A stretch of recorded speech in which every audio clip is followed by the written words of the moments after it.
আরে বন্ধু, আমাদেরকে একটু হেল্প কর। কিভাবে হেল্প করতে পারি, জলদি জলদি বলে ফেল। চম্পাকে যদি মায়ের জালে ফালাতে পারিস তাহলে তোকে 2 লাখ টাকা দেব। এই নে দেখ, এখানে 2 লাখ টাকা আছে। ঠিক আছে। আজকে থেকে আর ঘরের বাইরে যেতে দেব না। এখানে আবার কি হচ্ছে, এত মানুষের ভিড় কেন? এই দেখো, তোমাদেরকে কি সুন্দরভাবে ম্যাজিক দেখাই। চম্পা চলো আমরা ম্যাজিক দেখে আসি। এটা দিয়ে এখন গোলাপ ফুল বানাবো, আর এই ফুলটা এখন চম্পাকে দিয়ে দেব। এই নাও চম্পা।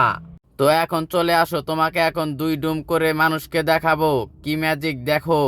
তো বন্ধুরা, আমি ম্যাজিক দেখাতে দেখাতে তোমরা ভিডিওতে লাইক করে দাও, আর ভিডিওটি ভালো লাগলে প্লিজ চ্যানেলটিকে সাবস্ক্রাইব করে দাও। চল জায়গা, দাঁড়া, চম্পাকে 2 ডুম করবো এখন, এইটা দেখে যাই। এই তো 2 ডুম হয়ে গেছে। মদনা চল, চম্পাকে নিয়ে পালিয়ে যাই। আরে এই মদনার বাচ্চা, তুই পালাচ্ছিস কেন? আমাকে বোকা বানিয়ে দিলি।